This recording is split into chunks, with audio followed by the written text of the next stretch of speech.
I suffer from gender dysphoria. And I don't usually like talking about it, since it's a pretty uncomfortable thing to admit. But the truth is, it is there. And I feel like it's worth talking about for anyone else struggling out there.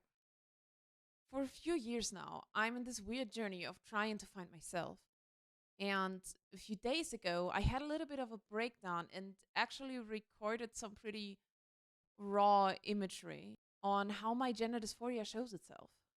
I wasn't sure if I was ever going to use the footage, but even though I don't look like I usually would, it would be nothing but fair to give you a little insight of my mind when it comes to that topic, because I think no one will be more honest with myself than my actual struggling me. So let's begin. By the way, the audio might be a little bit off. I'm sorry about that. It's something that a lot of people don't know about me, I guess. I really struggle with gender dysphoria sometimes. Um, and I know that this seems not really believable when I'm looking back at me, like getting my makeup done, getting my makeup on every day, and get my hair done, have my nails done, and like my Instagram is literally the epitome of femininity. Sorry, I have to cut myself off right there. I just want to throw something out there for anyone else struggling and feeling like they're too feminine or too masculine to be struggling. Hyperfixation on your gender and trying to take on the role you personally would see as the most feminine or masculine is a form of self expression often associated with gender dysphoria. It does not mean that every girl is struggling, but it does mean that talking someone down that way because of the way they present themselves can actually cause a lot of damage to that person and make them even more anxious about their own body and self expression. Never forget to be gentle if someone is trying to open up to you and show them compassion. These moments happen.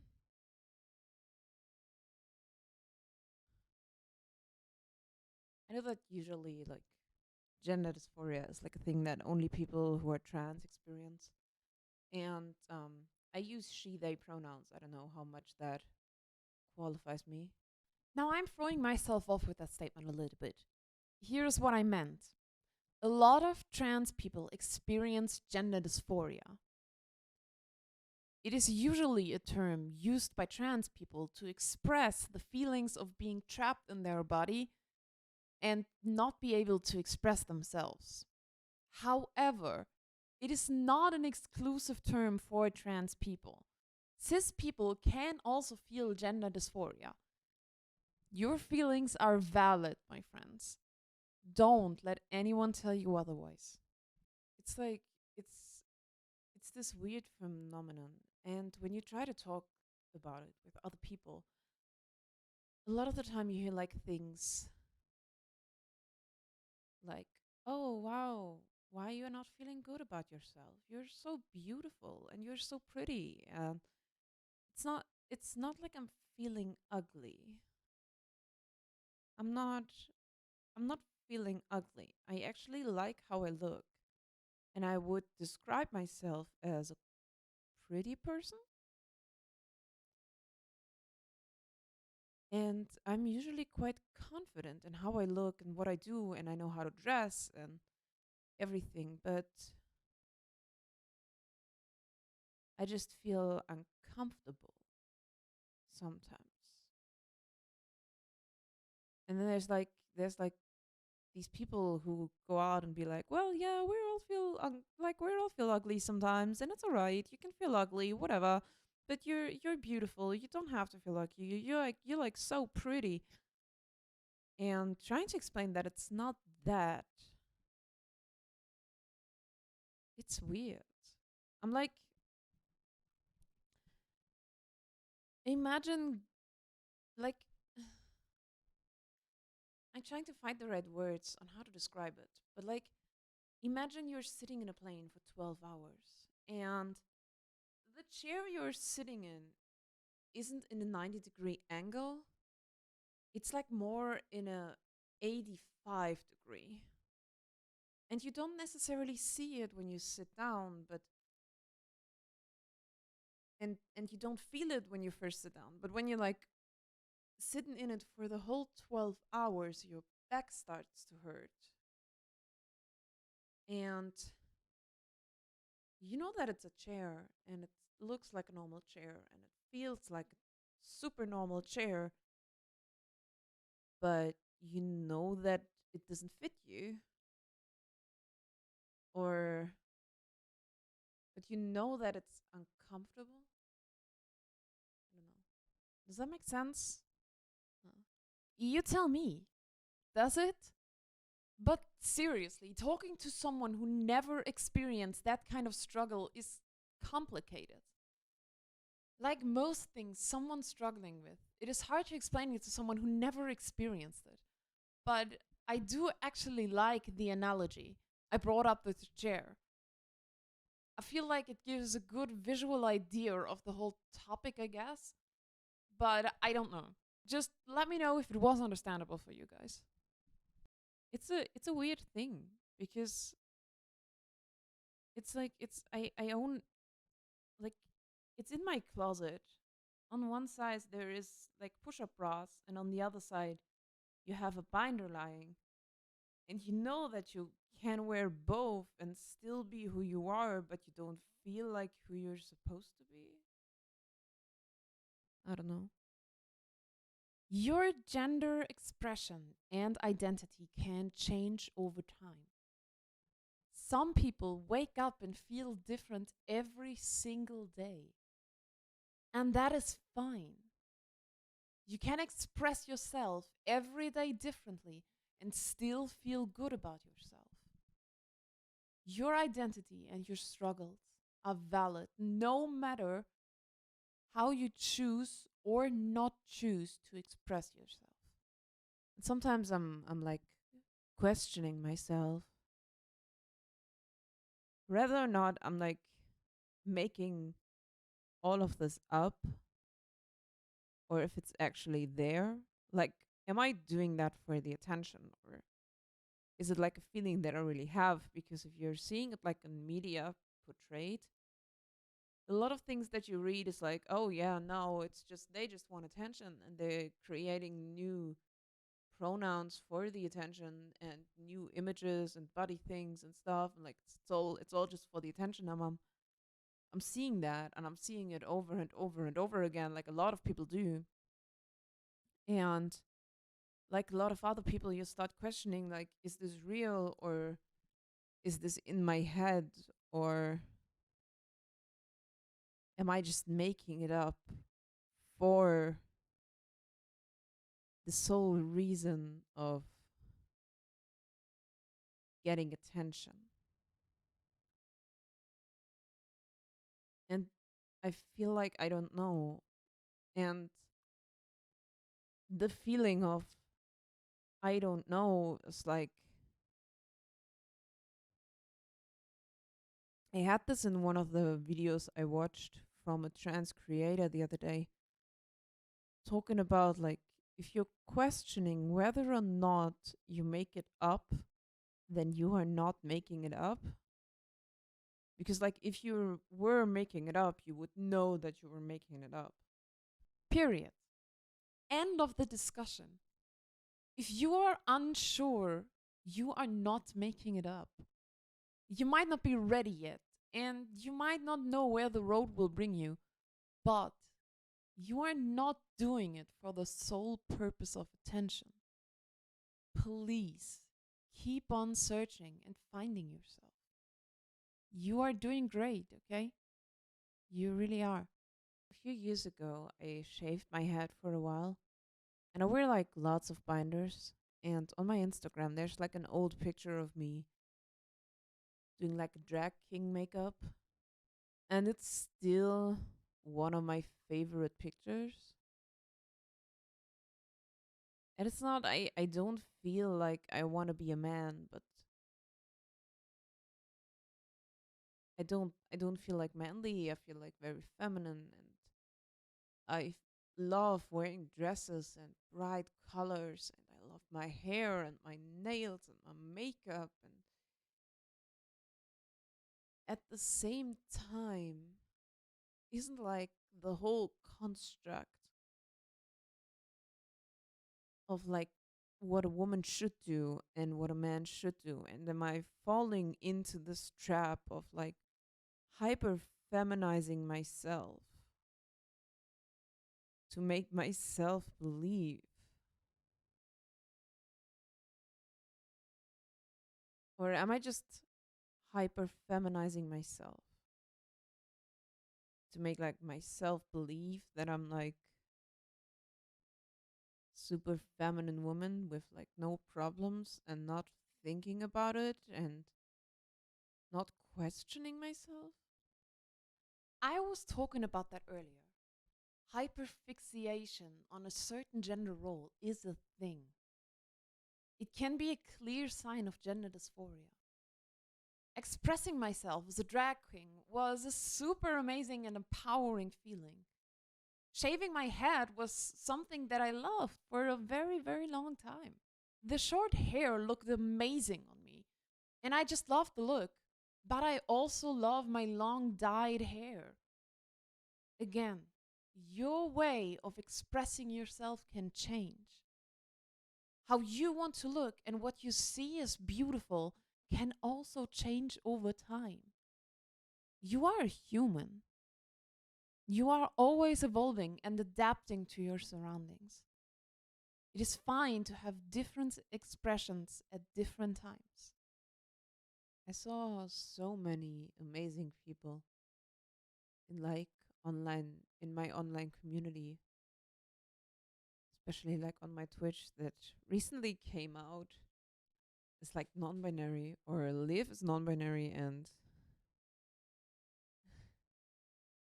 I feel like there's a huge spectrum that you can feed.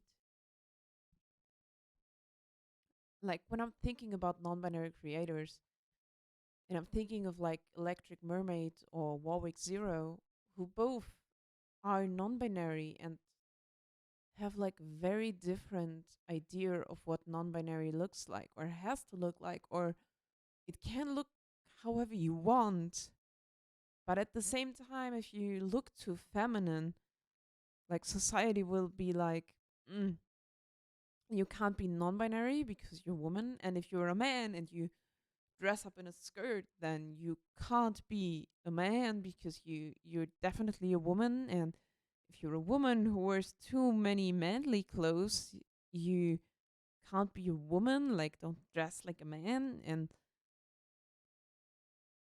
I don't know. I want to talk a little bit more about my content creators when it comes to gender and gender expression. For example, Warwick Zero is a Twitch streamer I admire a lot. I love looking away in their stream during work and watch them play games and share love and positivity. They are such an amazing community and so many beautiful people in there who are just loving and accepting to everyone. It really does warm my heart. It is an amazing place, and I can recommend it to everyone who needs a little bit of good vibes.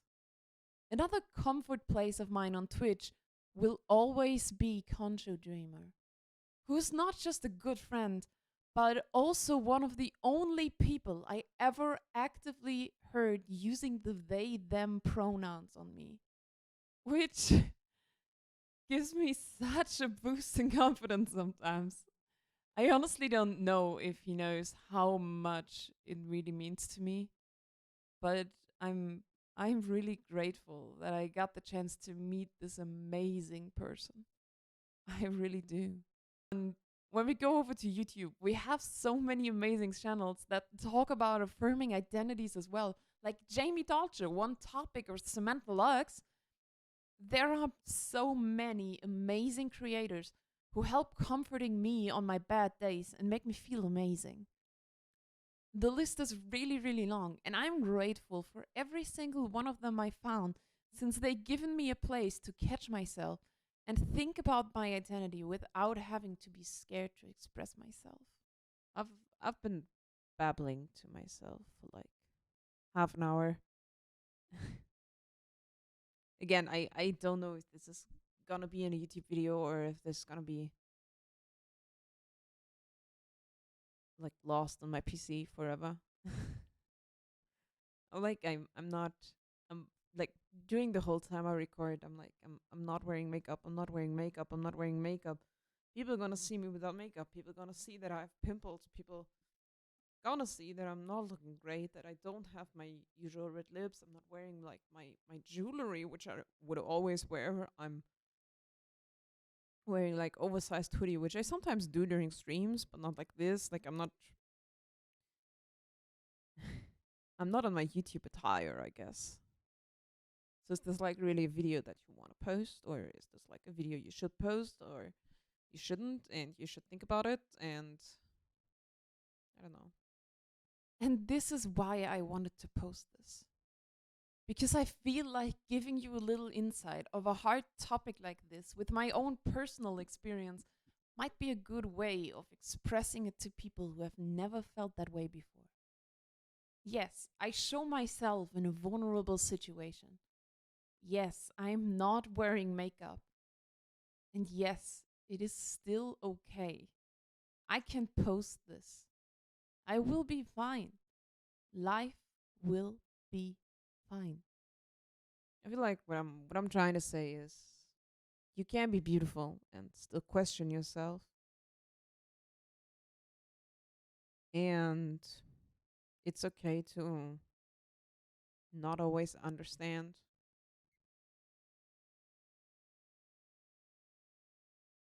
I feel like that's a good way to end it. I don't know. I feel like this is a great way to stop talking about my own struggle. The last year has been amazing, and I've grown a lot. I've learned a lot about myself. Like I loved myself more and more over the last year because I got like the chance to be more of who I want to be. And I feel like that's a good takeaway. That like I still don't know who I am at like 28 years old, but I'm getting closer, and on the good days it feels amazing. And I just hope that every one of you gets the chance to feel amazing as well. Yeah. I feel like that's all I have to say. And I also feel like this is all I need to say. But I wanted to get another view on the topic. So I asked a few of my friends in the community the same question I tried to answer with this video. How do you experience gender dysphoria? And what do you recommend to people who are going through the struggle finding themselves? Here are two of my favorite answers. I think that dysphoria for me most often comes in the form of this feeling of loss or emptiness or longing. Like you can see all these things that others have that you were supposed to have too. And this jealousy that by sheer luck they were able to get that. It's just this hurt that there's an empty space where you were made wrong and have to choose between a normal life or going through lengthy processes just to be happy. And then there's the subtle resentment towards those that got what you were supposed to have. I think that's one of the hardest parts. When it starts to hurt just to look at people, especially those that you care about, it's like anytime you look at them, all you can see is their things that you've wanted for so long, and you know that they had no say in the matter either and didn't choose to be cis. But there's still this underlying jealousy that they won't ever have to think about things like this, that they can just live normally, never even having to consider gender at all. As for advice on dealing with dysphoria, I think it's a hard one to answer when I'm admittedly not the best at coping with it myself. The thing I try to do is mainly looking to the people in my life that are cis but present themselves in a way that I wish I could. And then asking them questions and trying to model some things after them. Not everything, of course, as I still want to be an individual, but small things that would have been a part of socialization for that gender had I been given the opportunity when I was younger. Other than that, I suppose just trying to find features that I already have that could be deemed a characteristic of my gender, even as sometimes this feels impossible to do. For me, it's a lot of discomfort and feeling awkward in my own body, I guess. I always felt not great in my own skin, but it definitely got worse after puberty and then in my 20s. I kind of stopped recognizing myself. I have exactly one mirror at my place, and it's shoulders up. I don't like being reminded of what I look like. Part of why I stream without a camera is for anonymity, but partially also because I do not want to be perceived. Maybe in the future that'll change. I sometimes get recognized as dude in real life from looks alone, but then people correct themselves when they hear my voice, and that's always disappointing. Like, no, my guy, you had it right the first time. Anytime I get addressed as a woman, it sucks. And every time I get addressed as a man, it feels great. I honestly don't know how to explain it. Finding a place or group where it's safe to explore. I used to be very nonchalant about pronouns because saying anything works, I don't care, gave me a chance someone will use the ones I want, and I could just shrug off being misgendered. Kind of put up with it. Then Concho asked me directly what pronouns I prefer because he wanted to make sure to address me correctly, and I said he, him works best for me. And he just accepted it as such, and I ended up crying for 2 days because I realized no, actually, this matters. And it's great having people who are supportive. Just having someone reach out in a small way like that helped so much. it's it's kind of funny. Like the last part where he's talking about Concho, I it kind of it I talked about that as well earlier. It felt the same way. It felt the same way. It feels the same way. Like it's um hearing someone use the they them on me is very empowering. So I get that feeling. But yeah, that's the end of the video. Um I don't know if you took anything from that or if it was just babbling for you, but I hope you enjoyed it either way. And wherever you are in life right now, whatever you are doing and however you are feeling, you are valid. So is your identity and you're expressing yourself. please never stop being who you are just because someone tells you it's not right. Because they are wrong, it's right. You're doing great, okay? And you have to hang in there. I love you.